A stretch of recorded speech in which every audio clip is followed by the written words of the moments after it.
Hello guys, तो मैं आप लोग के सामने लेके आ गया हंटर एक्स हंटर का एक नया एपिसोड है, एपिसोड नंबर 123, जिसे मैं हिंदी में एक्सप्लेन करने वाला हूँ। तो जो लोग भी मेरे चैनल पर नए हैं तो प्लीज मेरे चैनल को सब्सक्राइब करें, बेल आइकन को प्रेस करें। मेरा इंस्टाग्राम पेज है कि फॉलो कर लीजिए, लिंक इन डिस्क्रिप्शन, साथ ही साथ फेसबुक और डिस्कॉर्ड पर भी। तो वीडियो को ज्यादा लंबा ना खींचते हुए सीधे इंट्रो चलते, तो लेट्स स्टार्ट द इंट्रो।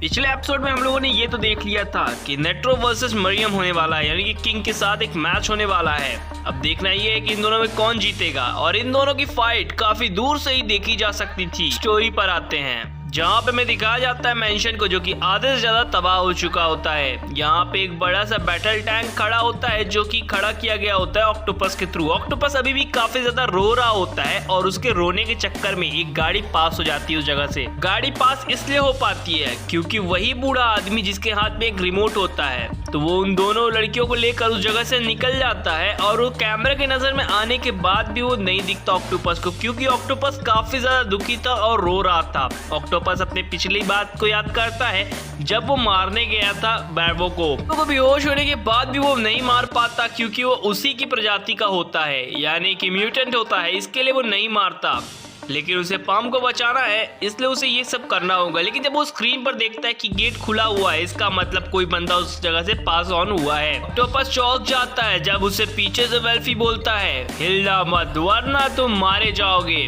वेल्फी अपने सर पर काफी सारे मिसाइल्स को बाय नेट बुला चुका होता है, और वो बोलता है, वेल्फिन तुम यहाँ पर। जिसके बाद वो भी अपने गन कर और बुलेट्स रेडी कर लेता है। वेल्फिन समझ जाता है कि वो मुझ पर अटैक करेगा, क्योंकि इधर ऑक्टोपस ने भी अपने गन्स और बुलेट्स दोनों ही प्रिपेयर कर लिए होते हैं अपने हैंड के थ्रू। यहाँ पे वो कहता है कि कोई भी बेवकूफी मत करना, ऑक्टोपस नहीं मारे जाओगे। लेकिन हमारा ऑक्टोपस कहाँ मारने वाला था, और वो सीट घूमने वाली थी, इसलिए वो गोल घूमकर उसके हाथ पर एक गन शॉट मार देता है। आखिरकार वो एक हिटमैन जो है।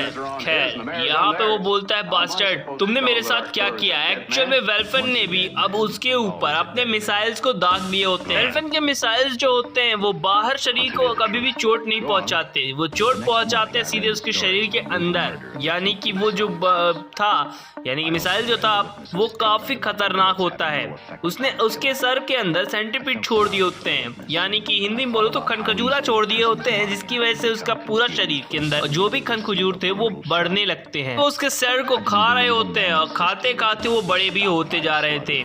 ऑक्टोपस को इस बात से काफी ज्यादा दर्द होने लगता है, लेकिन वो वेल्फी की तरफ देखता है और वो काफी ज्यादा डर जाता है। एक्चुअल में वेल्फी इस बात से डरा हुआ होता है कि अभी भी वो होश में है, यानी कि उस पर इन सभी का असर थोड़ा कदीरे हो रहा है। बोलता है कि जल्द से जल्द इन सेंटीपीड्स को हटा दो मेरे सर से, वरना मैं तुम्हें यहीं पर शूट कर दूंगा। पहले तो वेल्फी को लगता है कि ये मुझसे मजाक कर रहा है, क्योंकि इसकी जान बनी पर है और ये कुछ ही समय में मर जाएगा। लेकिन ऑक्टोपस काफी ज्यादा होशियार होता है, वो उसे डराने के लिए अपने बुलेट्स और गन को फिर से एक बार रेडी कर लेता है और अपने सांस अपने अंदर भरता है। जब वो अपने सांस अपने अंदर भरता है तो वो फिर से सेंटीपीड्स उसी जगह पर रुक जाते हैं, क्योंकि अब वो आगे नहीं बढ़ पा रहे होते हैं। उतने में ही ऑक्टोपस गन चला देता है, जिससे वेल्फी ये तो समझ चुका था कि अपनी जान बचाने के लिए सामने वाले की गांड जरूर मार देगा। वेल्फी काफी ज्यादा जोर से चिल्लाता है, क्योंकि अब उसके हाथ पर डबल शॉट लग चुका था और वो खून से लथपथ होता जा रहा था उसका पूरा शरीर। यहाँ पास वो दर्द से काफी ज्यादा चिल्लाता है। इतने में ही सेंटीपीड्स अपने अपने पैर बाहर पसारना चालू करते हैं उसके सर के।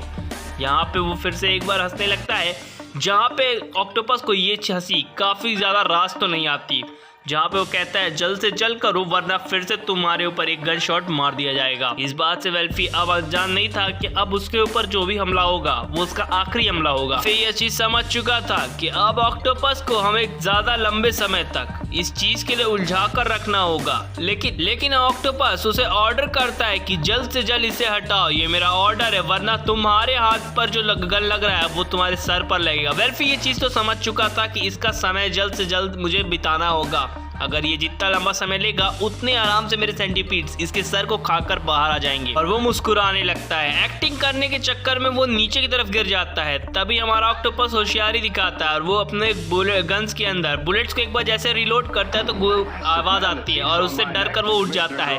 यहाँ पे वेल्फी समझ चुका था कि इसके सामने एक्टिंग करना भी बेकार है क्योंकि ऑस्कर नहीं देने वाला ये। और वो उसे एक बार और ऑर्डर करता है और अपने अंदर सांस फिर से भर लेता है। यहाँ पे वेल्फी बोलता है कि मैं अपनी पिछली जिंदगी जब वो ह्यूमन था तब की बात शायद ये बता रहा है हमें ये तो समझ में आता है कि वो जब ह्यूमन था वो फाइट कर रहा होता है उन 3 नमूनों से जिन्हें किलुआ काइट ने हरा दिया होता है, यानी किलुआ कॉन काइट ने। जब उसे ह्यूमन फ्लश बनाकर पेश किया गया था चिमैरा एंड के सामने और चिमैरा एंड ने जब उसे उस मीट बॉल को खाया था उसी से वेल्फी आगे रीजनरेट हो पाया था। एक्चुअल में वो अपनी बैक स्टोरी बताने की कोशिश ये कर रहा था कि वो किस तरह के इंसान के फ्लश से बना हुआ है। यहाँ पे हमें कुछ और भी ह्यूमंस जो कि दिखाए जाते हैं और वो काफी ज्यादा खतरनाक है, शायद ये पाम भी हो सकती है।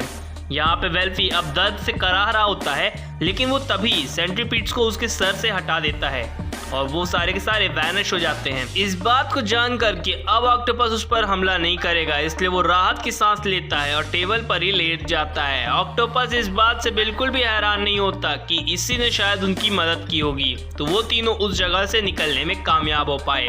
वेल्फी उसे बताता है कि हाँ तुम सही कह रहे हो, जब तुम दौड़कर आ रहे थे यानी कि जब उसने ब्रैडवो को खत्म नहीं किया ये क्योंकि वो उसकी प्रजाति का है और वो उस चीज से काफी ज्यादा डर चुका था, इसलिए वो उस जगह से भाग आता है। तभी वेल्फी उन तीनों बंदों को उस जगह से बाहर की तरफ निकाल देता है उस इंसान के थ्रू, क्योंकि उस इंसान के पास भी रिमोट था और वो बाहर तरफ निकल जाता है। वेल्फी ये देखकर समझ जाता है और कहता है कि तुम अगर अंदर रो रहे हो तो मैं तुम्हारे पीछे से आकर तुम्हें चौंका दूंगा और तुम पर हमला करके तुम्हें खत्म कर दूंगा। यहाँ पे ऐसा कुछ नहीं होता। तभी ऑक्टोपस वहां से जाने लगता है और पूछता है कि पाम के बारे में कुछ समझ जानते हो क्या। तभी वो उसे समझते हुए बता तो देता है। यहाँ पे ऑक्टोपस को वे भी सलाह देता है कि अपना ख्याल रखना और ऑक्टोपस उस जगह से निकल जाता है और वो एक गेट के सामने पहुंचता है। गेट के अंदर हमें एक बंदे को दिखाया जाता है जो कि ककून के अंदर बंद होता है या फिर कहूँ पाम ही है जो कि अंडे से अभी अभी हैच होकर निकली है। और ये एपिसोड यहीं पर एंड होता है। इसका अगला एपिसोड मैं काफी जल्द लेके आऊंगा। तक के लिए गुड बाय एंड सायोनारा। आप लोग का मन हो तो इंस्टा पर भी और फेसबुक पर भी फॉलो कर दिए। मुझे पता है कि आप लोग नहीं करोगे, मतलब मेरे 100 फॉलोवर्स नहीं करवाओगे, मतलब एनआईएम डीमन इंस्टा, लेकिन ठीक है देख लो अपने हिसाब से जो उसमें सही लगे।